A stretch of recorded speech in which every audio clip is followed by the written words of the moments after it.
to welcome everybody to our first table talk of spring 2021. And it's great to have you. We're grateful that we can be able to do meetings like this and continue to do them despite all the COVID restrictions. And from our experience before with other table talks, we found out it actually works fairly well. So we're excited about that. Very grateful to have Diane Vincent joining us today, and she'll be our key presenter. We're thankful too for David Turner and Crystal Tasella, who've been doing a whole bunch of work behind the scenes to make this happen, and we'll be continuing to do that kind of work as we go along. Let me remind you that we have available kind of in the webinar access to the Q&A feature. We can chat or we can enter things into the Q&A itself. And as we go along, we would love to have you go ahead and type questions into the question and answer box or field or whatever you want to call it there.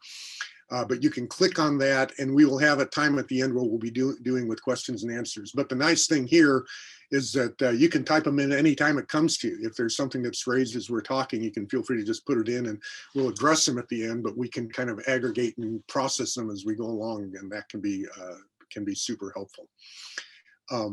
And David, you can give me a nod on this if I have this correct. I believe people should be looking for the box that says Q&A and not type their questions into the chat box. Is that correct? Yeah, so let's avoid putting questions you want us to interact with into the chat box, simply because you probably won't see them because we'll be focusing on the other one. So keep that part in mind. So with that said, let me just also make a couple of quick big picture comments calendar-wise before we start in. This is the first table talk of the year. And this may be news to Crystal, who helps us schedule these things, but I think our next one will be on March 31st, at least we're hoping that will be the case. And John Pulse will be helping to facilitate, along with some others, some things about the liberal arts and the fine arts, Christian liberal arts, and actually the role of art in human flourishing. And if you've ever heard John, well, John's a fun guy to listen to in general, but he's wonderful to listen to about paintings and things like that. And we'll be doing an exercise and kind of reading some images together that I think will be absolutely fascinating. I'm really looking forward to doing that. And then at the end of April, we'll have our third table talk, and that will be Matt Jensen, and he'll be talking about John Cardinal Newman, who's been one of in the last 150 years or so, has been one of the most influential thinkers about what a Christian university really is. And he has also some wonderful insights into this issue of exactly what are the liberal arts. So that's the flow of the rest of the semester. And by the way, just for longer term planning, as we look into the fall, we're going to be moving beyond the usual suspects when it comes to thinking about things like the Christian liberal arts. And so we'll probably be talking about some unusual people that you'd never think of in this regard, perhaps someone like Nietzsche, who is not exactly an example of the Christians in the liberal arts. But the interesting question that is driving our project here is reflection, Christian reflection on human flourishing. And if there was ever a person spent a lot of time talking about what human flourishing looks like, it was Friedrich Nietzsche. And that was one of his most central concerns, was that actually Christian or Jewish visions, Judeo-Christian visions of human flourishing were things that he thought were catastrophically bad, and he had an alternative to suggest. So clearly not a Christian view, but as so often happens, the critique of Christianity often helps us see our own faith in higher relief. So there's lots of interesting things we can do to learn about this project. And so we'll be playing around with some of those things in the fall. So with that said, let me give just a more formal introduction to our time, and then I'll be turning things over to Diane Vincent to be doing some of the presenting. This is the first of a series of table talks that emerged from a conversation I had with Cherry McCabe, back in November or sometime last fall.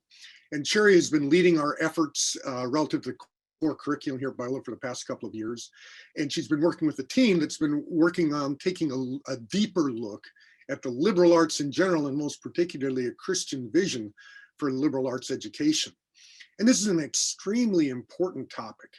both for the modern university as a whole, but also particularly for us as an individual institution. And it's a very fertile ground for thinking about integration of faith and learning. So as I was chatting with Cherry, I got really excited about this. I thought, man, this would be a great thing for us to just take some time and think about this integratively, because it should affect all of us who are concerned with integration in our classroom.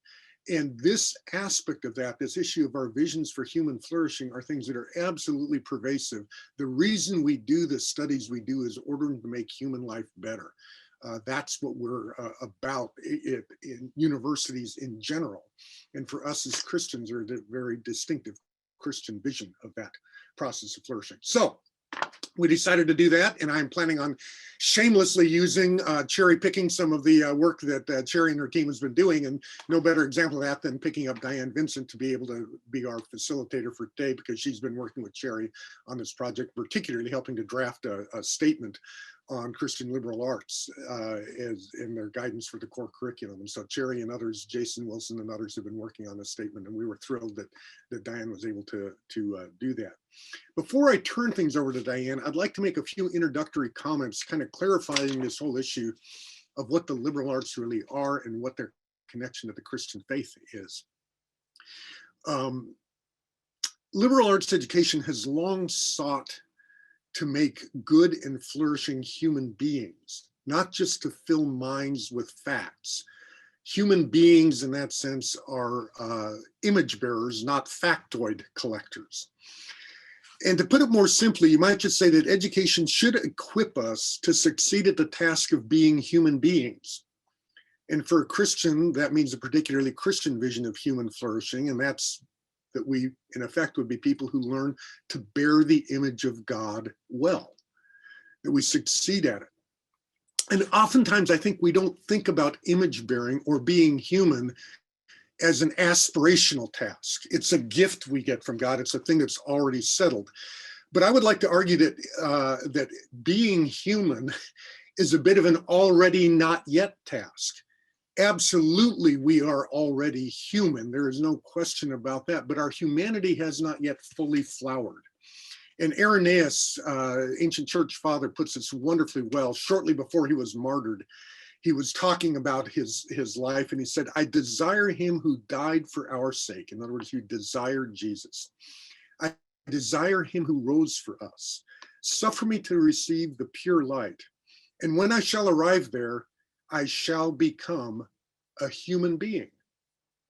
What an interesting phrase. And as Irenaeus is looking forward to his death as a martyr, he is thinking of a resurrection in which he will finally, fully, and truly become human. And that is an incredibly inspiring vision of what it means to be human, I might point out. It's also an interesting one because it does point out the idea that in some sense this human thing is an already not yet project, for which we would argue education plays a vital role in the here and now at making us more fully human. We're not trying to help people just get a job. We're trying to get them human. Now, that's not unrelated to getting a job, I might point out. For part of bearing the image is multiplying, filling, ruling, and subduing. We're made for work, so finding our vocational place in the world is a necessary, but not a sufficient condition for human flourishing. Education for getting a good job is a knowledge project. Education for human flourishing is a wisdom project. It's not merely learning to love, it is learning to love what is worthy of love and loving such things in their proper measure. It's a wisdom task, a skill of living. Now, this distinction between knowledge and wisdom, between education for work and education for human flourishing, has a very long history. It's been framed in a concern about over-specialization and technical expertise at the expense of the human things. And I just want to pick up on I'm going to throw out a couple of quotes here before I turn to Diane about picking up maybe the last couple centuries of conversations that have been going on for the last few millennia about what education is all about. Late 1700s, late 18th century, James Hutton is a distinguished Scottish geologist, and he's concerned with the danger of what you might call mere science education, just helping people become a good geologist from his standpoint. And he said, science no doubt promotes the arts of life. But what are the arts of life for all the enjoyments of the animal nature compared with the art of human happiness? An art which is only attained by education, as he points out. A human being must learn to know himself. He must see his station among created creatures. He must become a moral agent. And you see here this language of a bit of aspiration of the things we must become to become fully human. He was worried that mere science education wouldn't serve that purpose. Similar concerns were expressed by actually a contemporary of Hutton's, also a Scottish scholar named Adam Ferguson. And in this case, it was in the realm of economics. And he had, Adam Smith and he had exchanged things and were working together on various projects. He wasn't actually opposed to an awful lot of what Adam Smith said, but he did talk about his concerns for specialization. And by the way, just for a little bit of note here, Adam Smith will share the exact concerns that Ferguson is about to express about the dangers of specialization when it comes to what you might call economics or manufacturing. As he put it, the division of labor contracts and limits the view of the mind. In fact, he said it succeeds best under the total suppression of sentiment and reason. Wow. Manufactures prosper most where the mind is least consulted and where the workshop may, without any great effort of imagination, be considered an engine, the parts of which are human beings. Wow.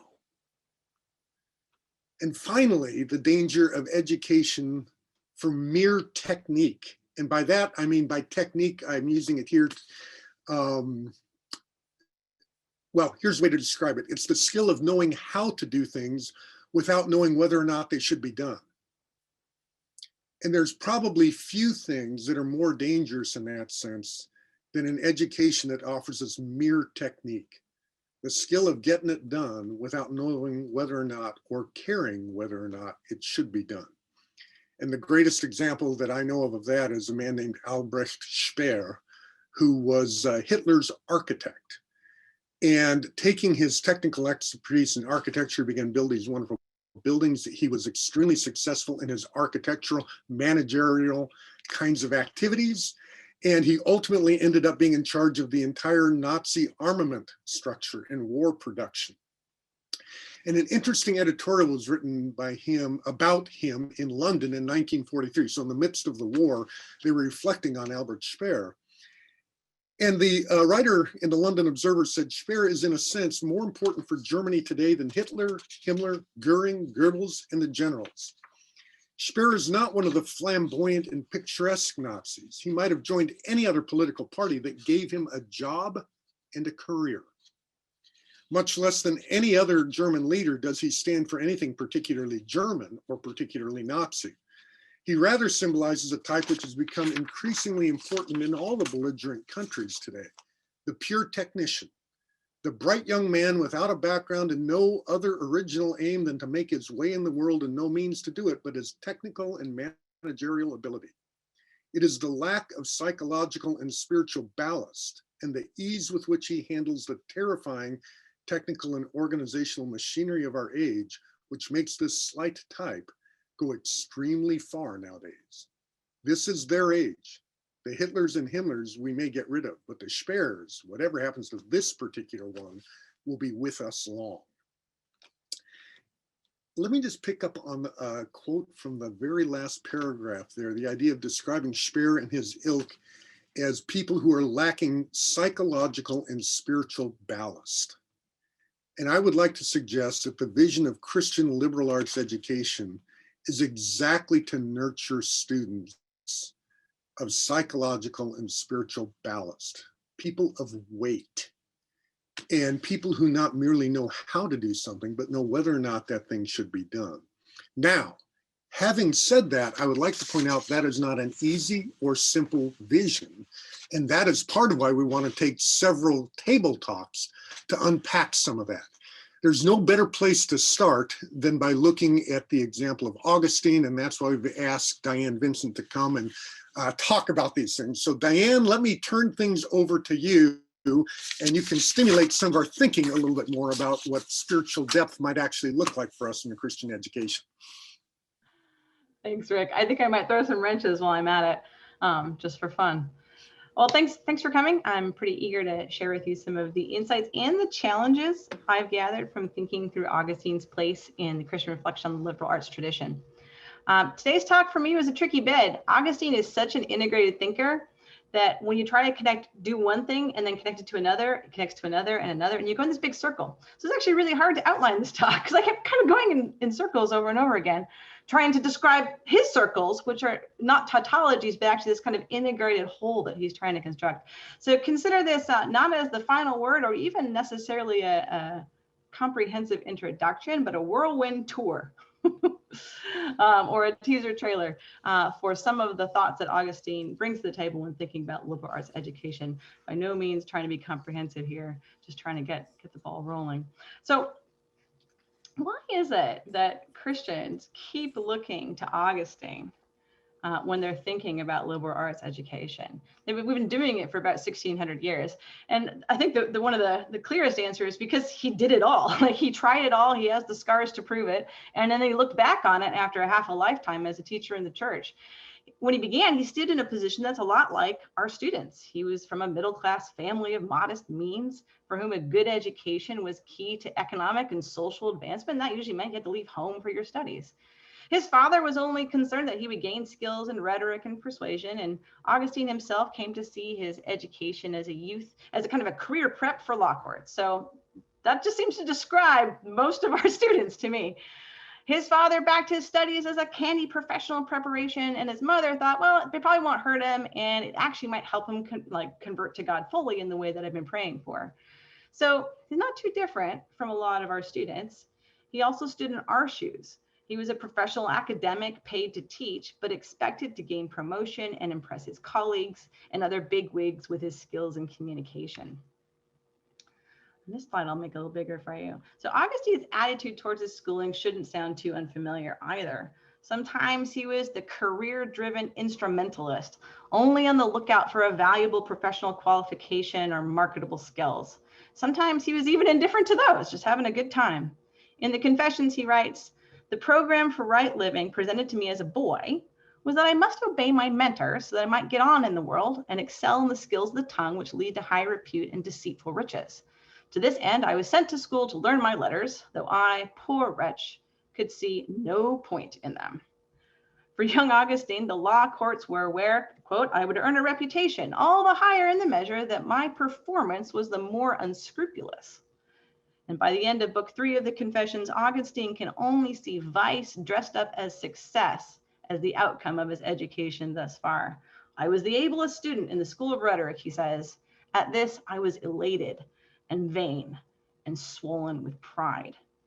Now, this training did overall help him extricate himself from the Manichees, as you can see there, ex-cult member turned skeptic, but it delivered him over to radical skepticism for a while afterwards. So liberal arts couldn't really save him from getting with the Manichees, even though it helped him get out, but it didn't get him somewhere in the first instance of getting out from under the Manichees. At other points in his life, though, Augustine is the liberal arts maximalist, and that's the way you see in the middle, the idealistic young convert, who thinks we can totally have a vision of God and achieve the good life by exercising our intellectual capacity for contemplation. At Carthage, during his advanced studies, he came across Cicero, who inspired him with a desire for true wisdom sought in philosophy. Now, what was truly exciting for Augustine was Cicero's vision, by Aristotle, of the mind's ultimate capacities and desires, a vision completely out of step with a merely careerist education. So he abandoned his law career and went back home to teach, only to find himself irritated by rowdy, ill-prepared, cheating students who didn't always pay their tuition. His career path as a teacher eventually took him to a prestigious post in Milan as imperial professor of rhetoric, but shortly afterwards, he'd had enough of academic careerism and gathered with friends to seek wisdom, mainly guided by Platonists, whose method of contemplative ascent to the divine he attempted but couldn't maintain. As a young convert, he was eager to revise and Christianize the liberal arts education that he had found largely empty until he found Cicero and the Platonists. He even planned to write a Christian curriculum, although he ultimately abandoned the effort. He only completed one, on music, which I think is fascinating, but we'll talk about that another time. Now, later in his career, he becomes the liberal arts plunderer and eventually critic. He's increasingly skeptical about whether philosophy and the liberal arts could deliver on their highfalutin promises to lead you to the good life. If as a young convert, he could sometimes make it sound like the liberal arts might be able to save you, if you were clever enough, he was now far more wary of their potential to corrupt you and get in the way of the gospel. You could plunder the Egyptians, take from the pagan liberal arts all the gold that's conducive to the love and knowledge of God, but you better make sure that you really leave Egypt behind. Towards the end of his life, he expressed strong warnings about the liberal arts' potential to puff up young egos and make it harder to believe the faith. And I think, doesn't that sound familiar too? And again, he's seen it all, he lives it all, he does it all. I think Augustine's life tells three important truths about the liberal arts. First, the liberal arts are a testament to God's common grace to all of humanity. Even in a fallen world subjected to futility, they give us scope for the talents and aspirations that make us without peer among the other living things on the earth.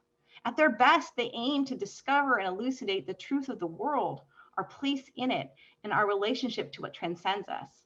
But second, for all the goods and the hope that it offers for our knowledge of the truth and our transformation in virtue, the liberal arts are still human endeavors. They're marked by the perversions and idolatries to which all such endeavors in human learning are subjected in this age. Augustine's surely right that the liberal arts will always fully fail to satisfy the longings they're able to awaken. And at times, they can present themselves as a rival, man-made means of redemption. Left to themselves, they fall under the scripture's condemnation of human wisdom and are in danger of seeing folly and powerlessness when they look on the crucified Christ. They may be able to wake us up to our thirst for God, but they cannot on their own bid us drink and be satisfied. And third, Augustine's life challenges any sense of complacency that we might bring to the task of redeeming the liberal arts.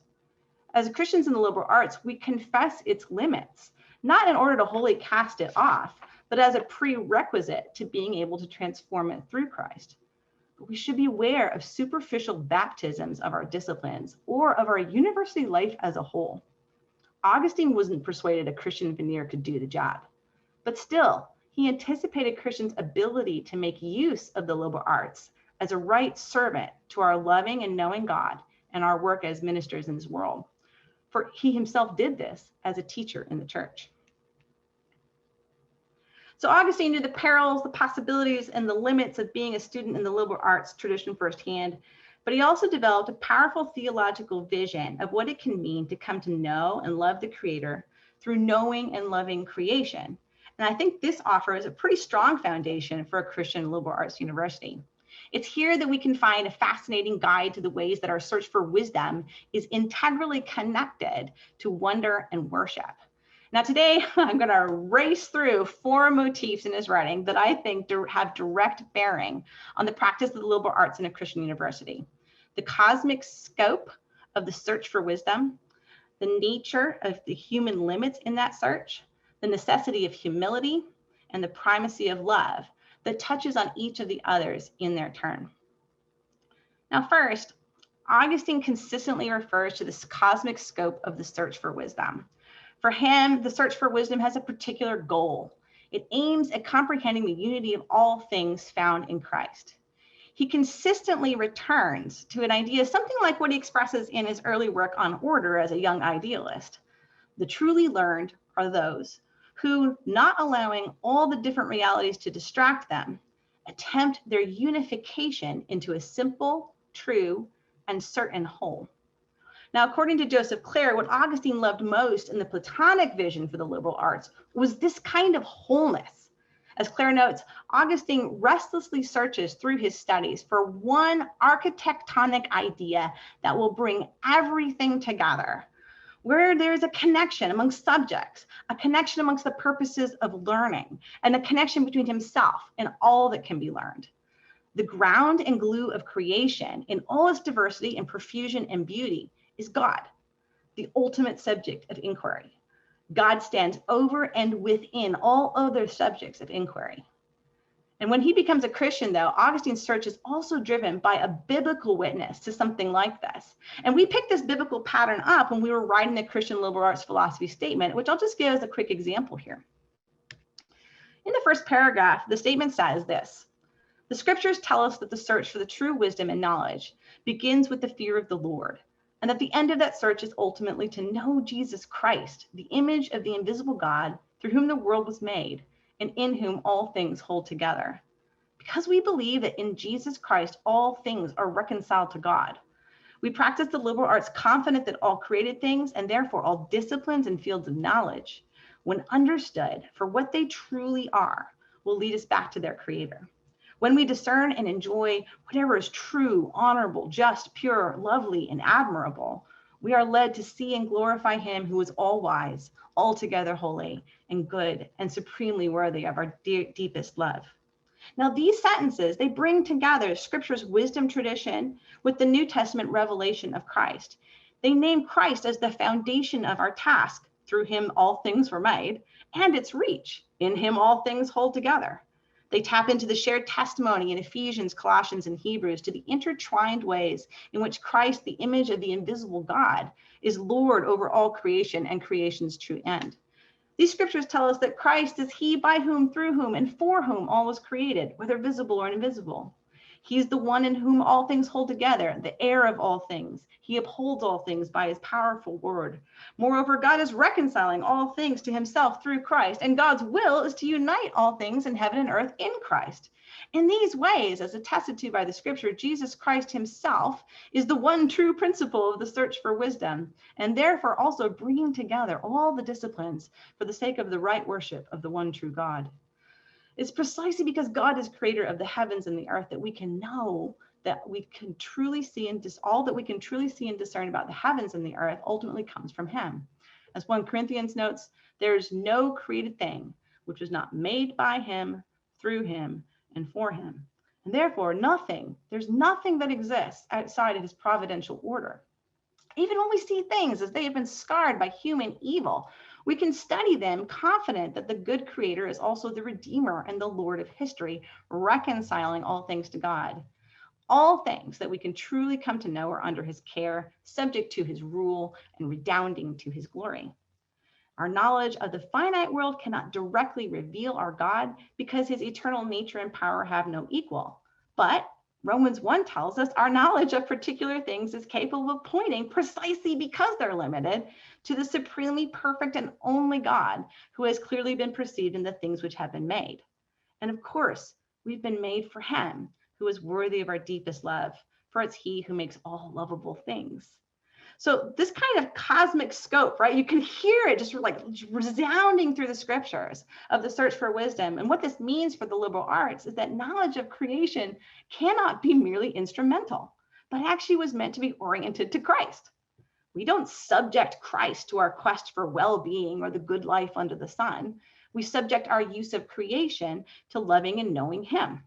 And also, because God is reconciling all things, we can trust that our disciplines and fields have not been merely left as subject to futility and death and sin, though we must pursue them with faith in the inherent goodness and security of God's redeeming work rather than our own powers. For Augustine, this vision produced in him a sense both of wonder and of place. As Ryan Topping has noted, Augustine likens one who complains of God's design to a fool who thinks he can read a mosaic by looking at a single tile. For the only way to read a mosaic, of course, is to see each piece in its proper relation. Perceiving the action of God in creation demands a similar breadth of vision. Augustine elsewhere uses the analogy of the organization of the parts of the body to make the same point. The beauty of the human form, like the beauty of the universe, is only apprehended when seen as a whole. For the universe derives its name from unity. To understand God's purpose written in the universe, then, we must learn to see how the individual parts of our experience relate to the whole of the created order. Augustine, at his most optimistic, I would add there, claims likewise that to understand the purpose of the curriculum of the arts, one must learn to see how each discipline contributes to the soul's ascent to God. Each branch of learning has its place, and in their combined subject matter, the disciplines implicitly represent the entirety of the cosmos, thus linking the order of the disciplines to the order of creation. Now, this is the optimistic Augustine take, right? I can do the disciplines and somehow I'll get the microcosm of the cosmos in it. But you can clearly hear his concern for wholeness and unity is a very helpful corrective for an atomized view of the universe that only sees little bits of colored tile with no understanding or even interest in their relations to each other, or little isolated academic tiles in the university with no understanding or even interest in their relations to each other, or the way that the university might actually be offering an image of the universe. You can also hear the cosmic scope of Augustine's vision and his desire to apprehend the whole are absolutely bound up with apprehending beauty and prompting worship. When you see things rightly in relation, you are in fact seeing that they are beautiful and that their maker is worthy of the highest praise. It's a package deal. You can see also that part of what it would mean to seek to apprehend the whole in such a way would also be to understand your place in it and your human limitations that partly define that place. For Augustine, knowing this place meant coming to terms with the fact that we cannot know and love God as we yearn to, simply by our own unaided human powers. We're made for what we cannot accomplish by ourselves and which by nature exceeds our grasp. God is the beloved our hearts were made to long for, the truth our minds by their nature hunger to see. But Augustine's early education was plenty to show him how ambition, vanity, idle curiosity, competition, and worldliness in the scholar's life seduces us, distracts us, puffs us up. But even after serious attempts to purge himself of all these vices and a focused effort of his very powerful mind, Augustine still confesses in the Confessions that to keep my gaze there on God's invisible reality was beyond my strength. God is the goal, but on his own, Augustine had no way to dwell with him until he saw the way provided by Jesus. In the City of God, Augustine explains how our human limits are reconciled with our human longings for God through the person and the work of Christ.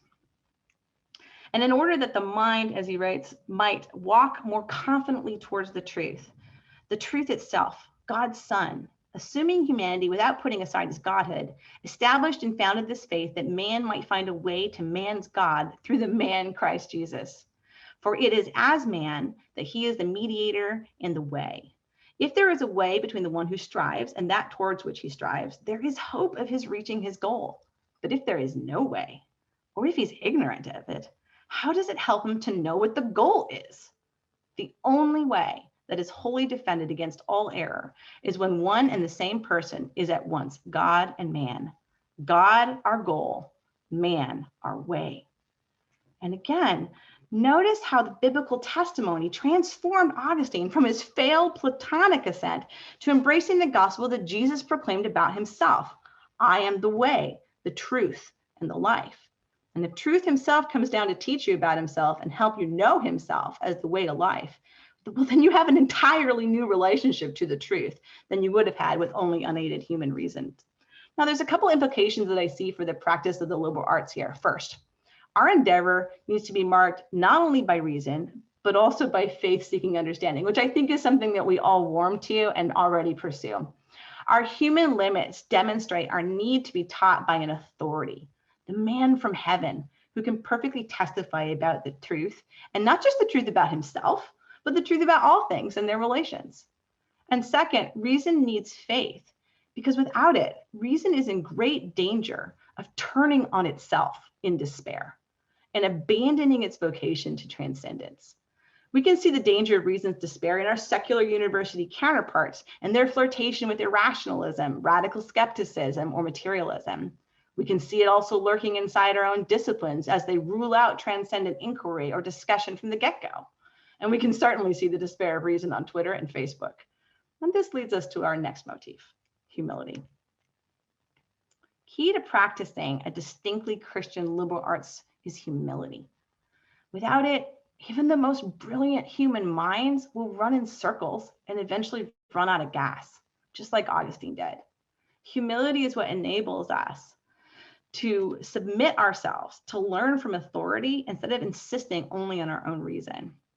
Humility makes us docile, which now is a slur, but it means teachable. And as Philip Carey puts it, for Christianity, the teacher is essential because the truth we want to know is our teacher himself. For Augustine, the lover of Cicero, Bible reading was a bore, easily dismissed. Came in a guise way too humble to be taken seriously along the likes of the great Roman orator and the philosophy of the sweet rhetorical style. He couldn't hear the proclamation that to go up to God, you must go down to humility, just as Christ did. Augustine couldn't see that to raise us up with him to the Father, Christ came down. He humbled himself even to the point of death. When he was grappling with this in the Confessions, Augustine reframed his difficulty with the Bible's testimony as an ethical problem, like a problem of character, rather than an intellectual problem. At the same time, he tied the meaning of the incarnation to the coming down of wisdom in humility. The Word became flesh, so that your wisdom, through whom you created all things, might become for us the milk adapted to our infancy. Not yet was I humble enough to grasp the humble Jesus as my God, nor did I know what his weakness had to teach. Your word, the eternal truth who towers above the higher spheres of your creation, raises up to himself those creatures who bow before him. But in these lower regions, he's built for himself a humble dwelling from our clay and used it to cast down from their pretentious selves those who do not bow before him and make a bridge to bring them to himself. Jesus' incarnation is a saving act of humility precisely for the intellectually pretentious folks like Augustine and me. The incarnation of the Creator casts them down. It makes a bridge for those brought low to be raised up properly to himself. Notice again this cosmic scope of wisdom coming into play here as well as it comes down from heaven. In that sense, Augustine presents the incarnation as a meeting in humility, the man who is the way, the truth, and the life, the effect of which is to put Augustine into his place in exactly the way he needs. His sense of place in the whole has been transformed by his humbling encounter with Jesus's humility. And this encounter reveals to him his place while giving him the only bridge that exists to the God that he longs for. As Joseph Clare puts it, Augustine's sense of intellectual humility is best understood as a kind of radical awe or wonder in the face of ultimate reality that is experienced as one's place before God. This awareness, coupled with a sense of divine intimacy and approachability in the incarnation, puts one in the proper intellectual posture to receive contemplative vision as a divine gift. It is no longer solely the story of humankind's rational search for God, but God's loving search for humankind. For Augustine, then, the incarnation is like a capstone that puts everything into its place in the cosmic whole. It resolves the impasse. It reconciles our human limits with our vocation to know and love a transcendent God. And it scatters the proud and exalts the humble. And maybe we can also see that to enjoy being put in one's place like this is, in fact, to worship the one who puts you there. The last Augustinian motif I want to touch on is the primacy of love, which for Augustine means that you cannot divorce knowing from living. As Philip Carey's put it, it is too pale to say truth is valuable. It is lovely, beautiful, delightful. Truth is not just useful, nor even primarily useful. It's primarily beautiful because it transcendently belongs to God. And once you truly know God's truth, you will love that it is so. The more you understand God's truth, the more you love it, and the less you need it to be useful to you in order to find it lovable or enjoyable. As Augustine notes, the truth is intrinsically lovely, intrinsically delightful. He says in On Christian Teaching, the truths themselves, as they are revealed, do produce delight by virtue of being true. It's the loveliness of the truth that wisdom worship. And that's where wisdom, worship, and wonder are intertwined. For wisdom beholds the truth, worship delights in the truth, and wonder drinks in the lovely truth and loving awe. To miss the intrinsic loveliness of truth and the way such loveliness demands a right response is to lay claim on the truth as something that serves me rather than something that redounds to the glory of God. The truth wasn't made for me. I was made for truth, both mind and heart, made to respond after their fashion to it, the mind with the understanding and the heart with love. And this has profound implications for the Christian liberal arts, and not all of them particularly comfortable at a university. Philip Carey warns that any pedagogy not based on students' innate love of truth is not liberal education, it's training for servants. But I'm beginning to worry that it also risks diminishing the worship of God and encouraging the students we love to live for less than what they're made for, courting again the risks of vainglory, pride, and worldliness under the guise of this will help you to get X, Y, or Z, to get what you need. What would change if the places where we offer vocational training, we base that training around the loveliness of truth rather than on our need to make a living? This wouldn't mean training people badly, because bad training wouldn't be conducive to experiences of truth loving. But what if we valued their encounter of the beauty of the truths that inform and shape our discipline as much as their ability to pass a qualification or publish a paper? What if instead of being a nice extra to our lectures and signature assignments, this was at the center? These are no easy tasks. But what I appreciate about Augustine here is the way that he helps me to try to put into place and in relationship with other things what it means to study and to teach. As Carey notes, Augustine treats study as a form of love, the desire to learn what one does not know. While study is love of truth and therefore falls under the first and greatest commandment, you shall love the Lord your God, teaching demands love of another human being and therefore falls under the second great commandment, love your neighbor as yourself. When we study, we intently try to understand something. We are loving the Lord our God with all our heart, mind, and strength. And this kind of love is demanding because my idle curiosity and restless itch to be in the know or my 3-year research promotion plan doesn't count as this kind of study. In this kind of study, I'm setting myself aside in humility and giving my full, serious, loving attention to the truth, enough to be disciplined in its pursuit. I'm giving myself an attention to objects of study instead of merely mining sources for quotations, points of view, refutations, facts, and other useful stuff for me. And I wouldn't be in a hurry, and I wouldn't be multitasking, but I would be on the lookout for wonder. And when I turn to the students, I would want the same thing for them, because that would be what loving them as myself would mean. Now I'm going to come back to some more implications for the primacy of love and the search for wisdom and the loveliness of truth as for us as teacher. But for now, I'd like to focus in on wonder. Our experience of wonder brings together all 4 Augustinian motifs: the cosmic scope of the search for wisdom, our human limits, humility, and love, all in a single act. Wonder is integrative. It takes in something as a whole, and as a whole precisely in relationship to something transcendent. When we wonder at the curve of a feather, a melodic line, a tremulous note, or an elegant mathematical formulation, we know we are wondering because we not only find it beautiful, but we find it evocative of something deeper about themselves and their relationships that's also still kind of hidden from us. My favorite guide on wonder right now, kind of probably since forever, is Joseph Pieper, who, following Thomas Aquinas, notes that what unites the poet and the philosopher is that they're both centrally concerned with wonder. In Pieper's account of wonder in Leisure, the Basis of Culture, he writes, "The ability to experience wonder is one of the highest possibilities of human nature. Thomas Aquinas sees this as proof that the human being can only be satisfied by the vision of God, and vice versa, that this orientation toward the absolute ground of the world provides the very reason why a man can feel astonishment." Thomas is of the opinion that the first wonder one feels forms the first step on the path that leads to the beatific vision. That human nature is designed for nothing less, nor nothing less than such an end is proved by the ability of the human being to experience the wonder of creation. In wonder, it becomes quite clear that those obvious things have lost their ultimate value to us. But the sense of wonder is nevertheless a sense that the world is a deeper, wider, more mysterious thing than appeared to the day-to-day understanding. In these kinds of wonders,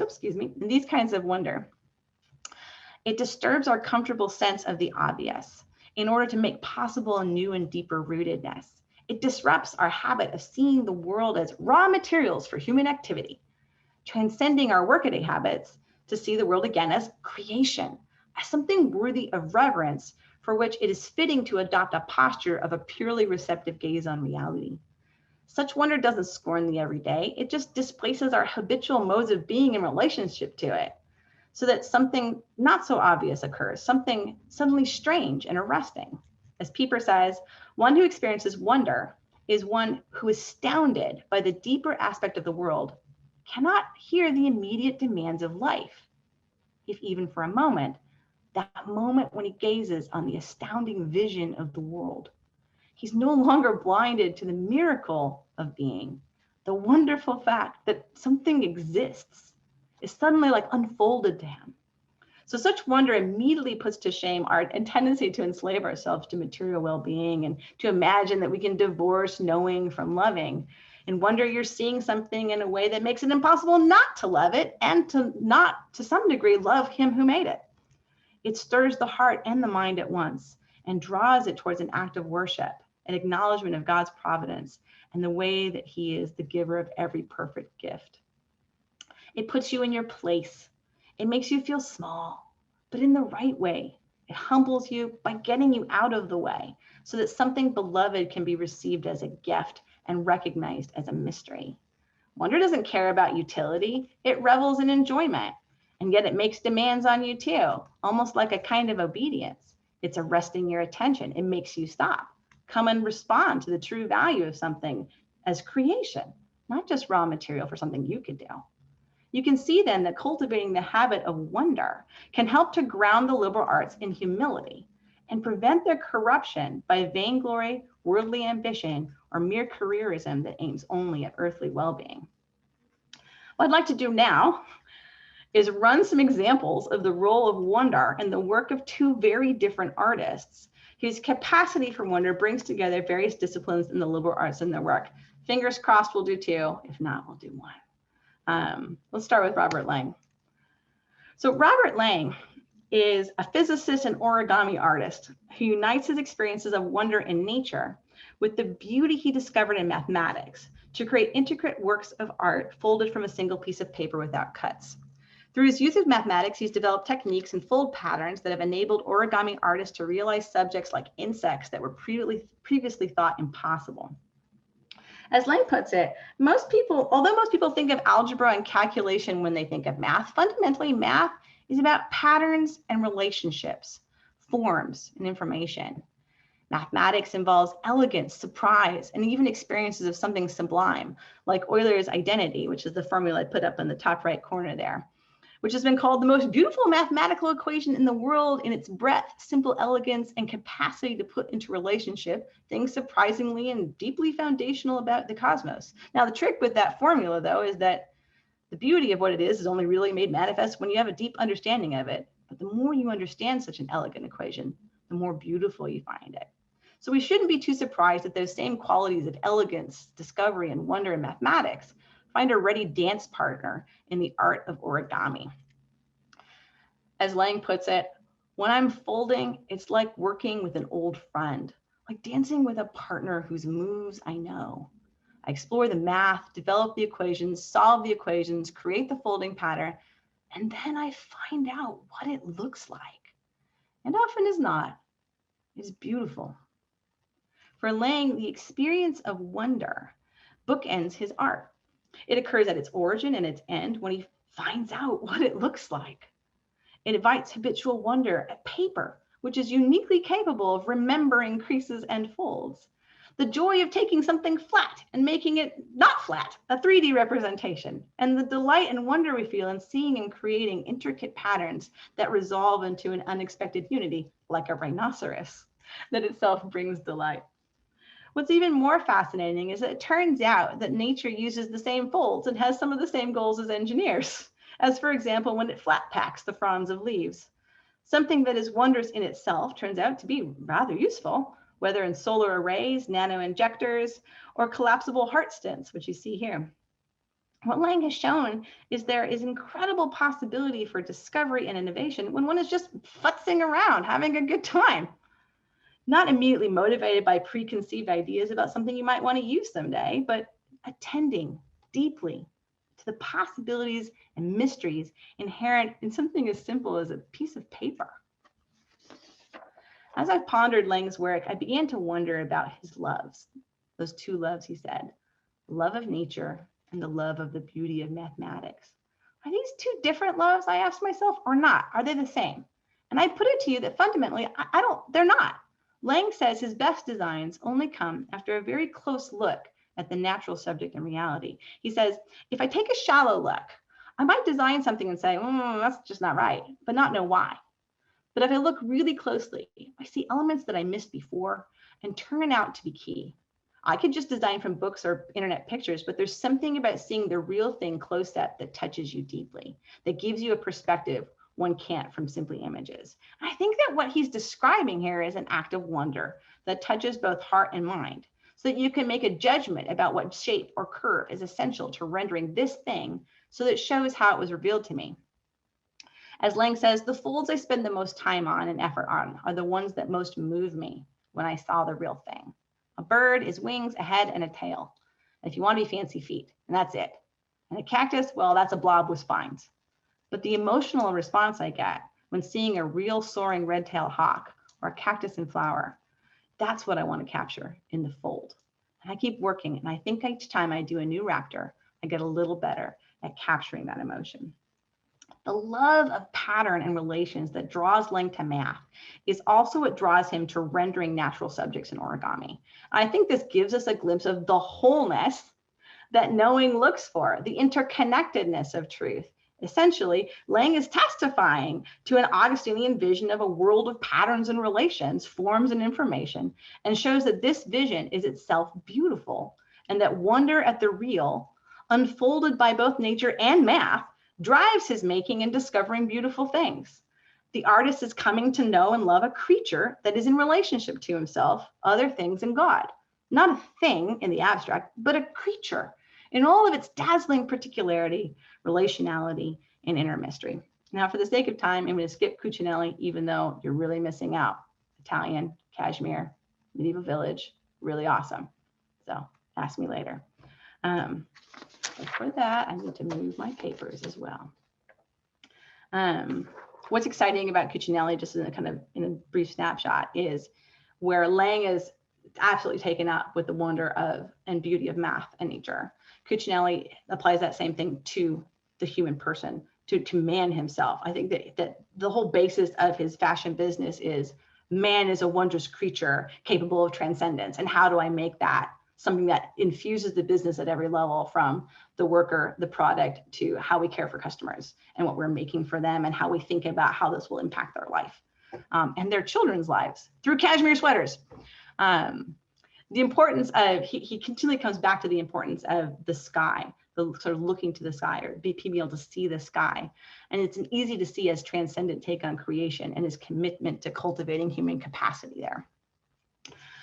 All right, I have no paper. Oh, here we go. So here's what I think both of them together can help us see, although, like I said, we skipped Cuccinelli. Cuccinelli wants to make not just beautiful clothes. Robert Lang doesn't just want to make like nifty figures, but something that beautifies life, something that's meant to be shared. And what I'm hoping is coming clear from this is that the question is not, can we allow ourselves and our students to dare to wonder, but can we dare not to? What perversions do we court? What opportunities for worship have we lost? What wisdom and forms of knowledge have we spurned if we don't dare to wonder? Or to give wonder a kind of pride of place in our search for wisdom and our call to behold all things reconciled in Christ. So I put to you that failing to wonder would be a serious failure in the practice of Christian liberal arts. And doing so in the name of being student-centered would be a serious misunderstanding of our task. What if one of the things they most need from us takes the shape of the kind of the love of truth that Augustine describes? Now, here's a couple of practical ideas I think I can do in a minute. I promise. Maybe 2 minutes, where the rubber hits the road. One of the things we can do for our students is free their attention to love the truth. If you want people to cultivate that love, they need leisure, they need time, they need quiet, and they need to be encouraged in the discipline to withdraw from distraction.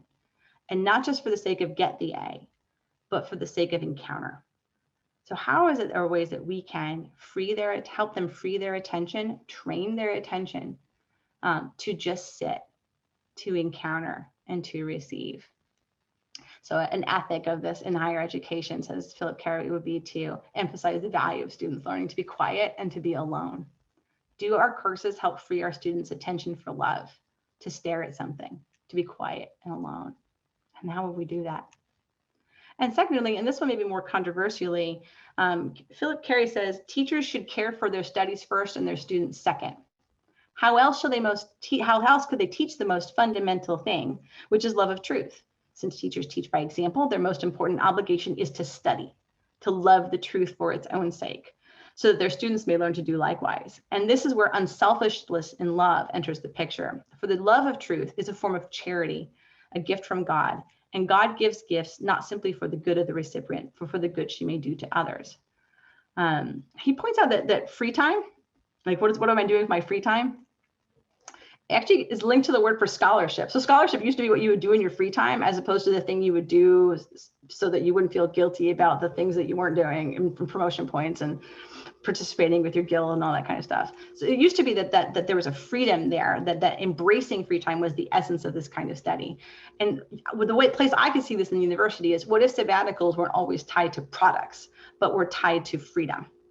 What if sabbaticals, we could engage with them and plan on them as a time of futzing around rather than finishing up my article or my book? That's cool, you should do that.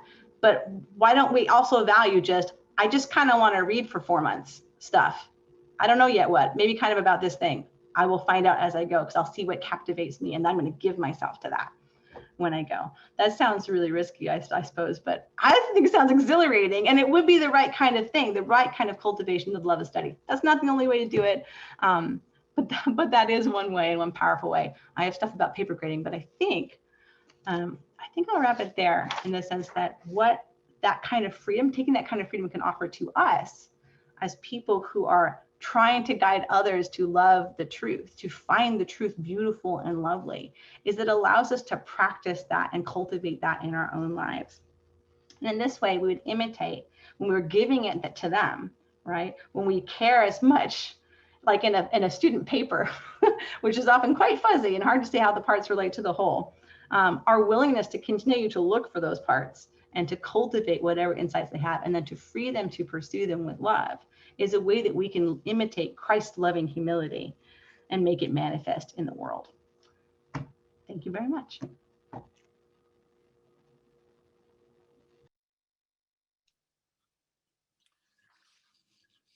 All right, thank you, Diane. I'm hoping that you can all see me. Can you see me, Diane? Give me some verbal feed or so. Yeah, okay, good.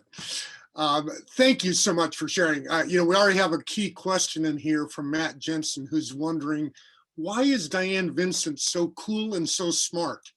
So apparently that is inquiring minds simply want to know, but I won't ask you to answer that question, Diane. That's on you. It's all Matt's fault. It's at me. Let me invite everyone who's on the webinar again to remind you of the Q&A box there, and that this would be a great time to type in any question that you have for Diane that you'd like to kind of hear a little bit more about, or perhaps a comment that you'd like to kind of kick into the conversation. So drop that in there. Let me just get things started a little bit, but Diane, by asking you a question. One of the things that actually came up a couple times as you were talking in my mind was the attitude that we as a scholar should have to our own academic discipline. And I realize, I think I've sensed that can sometimes be a little bit complicated. We can love it too much. We can love it for its own sake. We can love it to the exclusion of God. And you talked about some of the twisting that takes place. I think at the outset, you were talking about a couple of these, the pitfalls that Augustine found in his affection for the liberal arts. The other thing that happens, I think, sometimes is that we end up failing to love it. We work it. It's like we industrialize our discipline, our scholarship in the discipline. We've got to get out another paper. We've got to do another product. So I'm wondering if you have any comments or thoughts about this issue of kind of the proper posture we should take in our souls towards our own academic disciplines. I think I'm in some ways, I'm probably the worst person talking about this, because I don't do quite a lot of work on my own discipline that I've been trained in. I think my first response would be to say something like that we should allow ourselves to be captivated as opposed to hustled. And I mean, what's that? But write your journal article in 12 weeks. I mean, that's a great book. But on the other hand, the clock is, I think our sense that the clock is ticking, whether it's the 10-year clock, whether it's, this is my writing day and I've got 8 hours and that's it. I think can make us miss opportunities to be captivated and to get lost in the materials. And I think we shouldn't rule those out or think that they're a distraction or that they're the wrong thing to do. I think that if we crowd those moments completely out of the life, or reserve them only for when we feel free, it's just a sign that we're basically acting as slaves to something that seems outside the heart of what we're supposed to be doing. I just think there is this intrinsic tension to the fact that we are paid to do this, and it's something that we're supposed to do freely. Yeah. And we are trying to develop and trying to make connections with people across the field to learn. But at the same time, it also tickles the ego. It also tickles the narcissism. And I think that we need to be on guard against that, because that's the way of the world. It's really seducing, because it feels good. Because I think study is hard. It's demanding in getting props from colleagues and getting a publication out. That's hard and that's demanding too.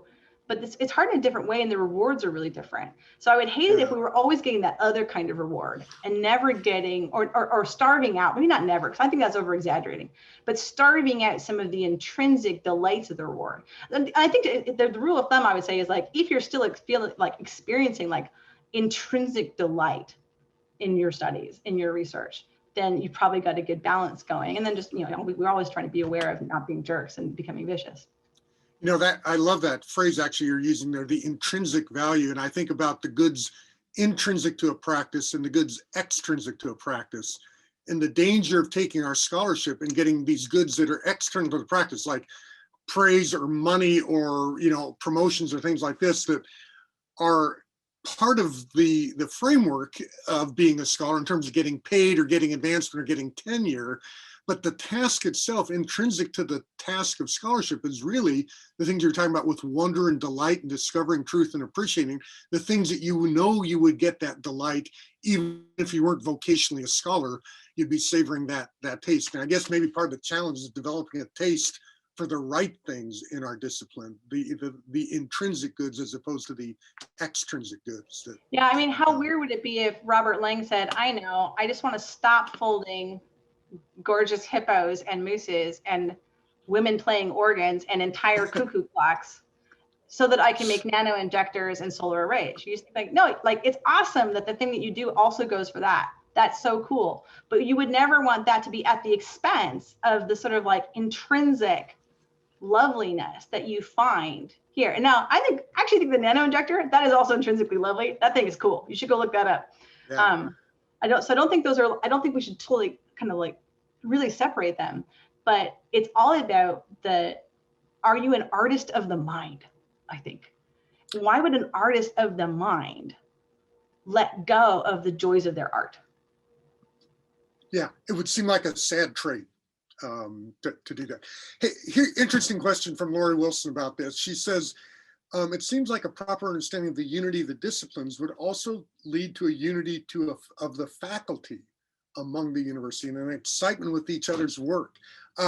Interesting thought. Any comment you'd like to make about that? I'm excited by other people's work.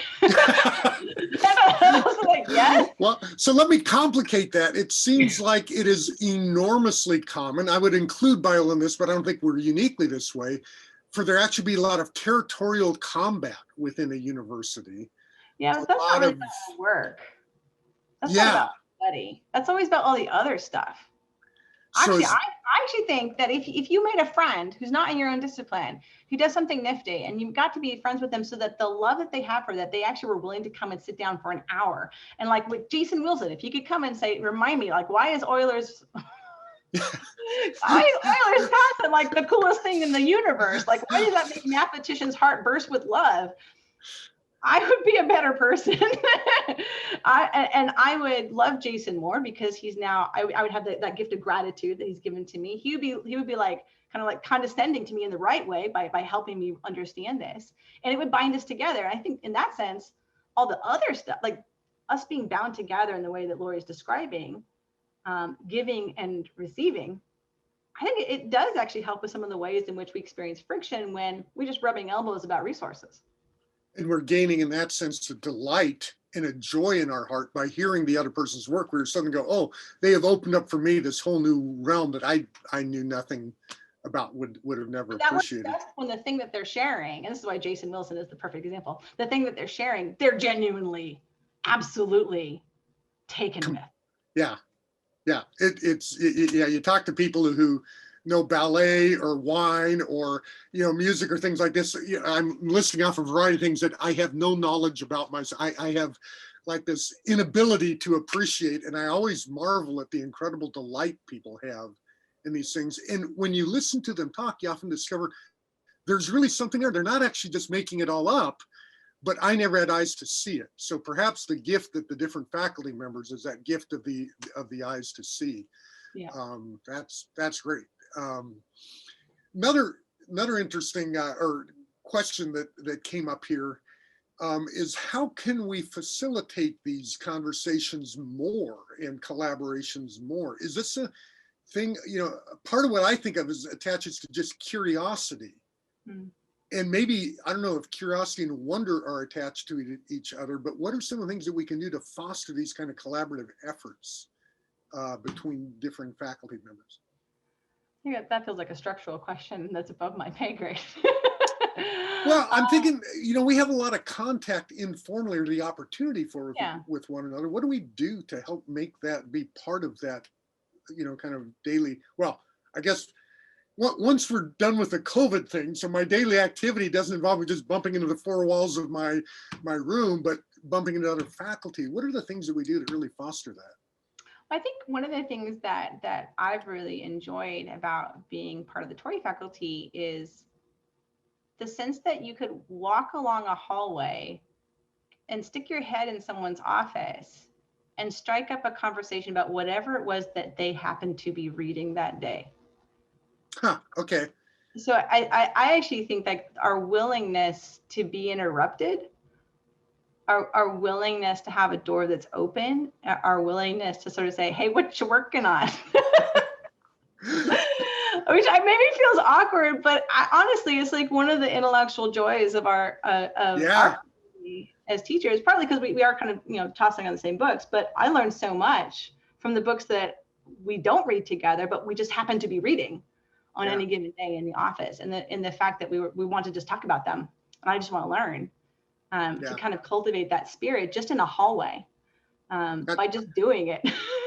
I think it's part of it. And then lunches are great, but that's a great thought. I just saw a note that Greg Gansel contributed here in the Q&A, just saying, we should facilitate what captures my wonder night, where faculty just present, here's something that I have bumped into, something that fosters wonder. Because I think Greg's thought there is a great one, because it's partly doing things that reward or highlight these wonderful delights that attach us to the goods internal to the practice of scholarship, not just here's the article I published, but just here's the thing that caused me that kind of wonder and delight.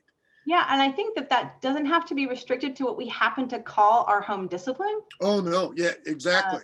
And we don't have to be experts at it. And I think that's one of the whole points of wonder, is that you're not the expert, right? Is that you go, wow, like that's bigger than me, or that's suddenly bigger than I ever expected. And I don't know where its place is anymore because I just thought it was a carrot, right? But it turns out that root vegetables have this like place in the cosmos, and that there are like all sorts of different colors. Like it's that unfolding of something that you haven't mastered.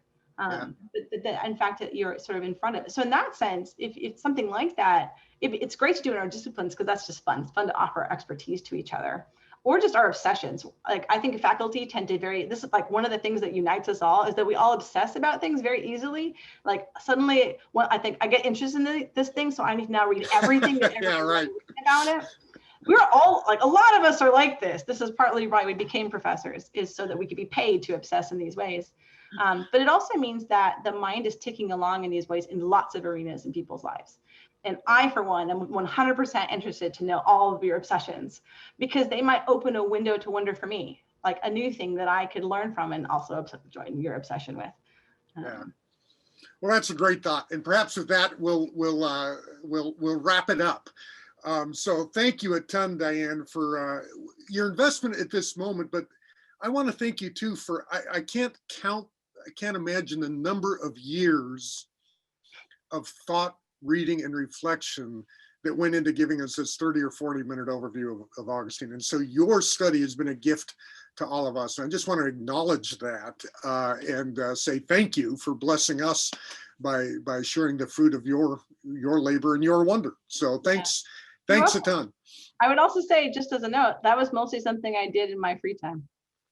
Yeah, isn't that wonderful, right? That's the beauty of scholarship. That's the beauty of scholarship. So thanks a ton to everyone, and thank you all for joining us. And just remember, we'll be having more of these kinds of conversations broadly on this theme of education, human flourishing, and the liberal arts, but covering kind of a wide variety of things. And actually, as I think about it, it really will be one of these things where we kind of enjoy one another's areas of wonder. And next time we'll be looking at John Tolson art, and then we'll be looking at some other things from John Newman. But it'll be a fascinating series. So thanks so much for getting off to a great start. And Diane, we appreciate your work, and thank you all for joining us. And we'll keep you posted. And these will be made available as a recording. We'll post them on the theologylive.com website, and we'll send out a note to everyone who came about with that link. So thanks again, and we will see you next time.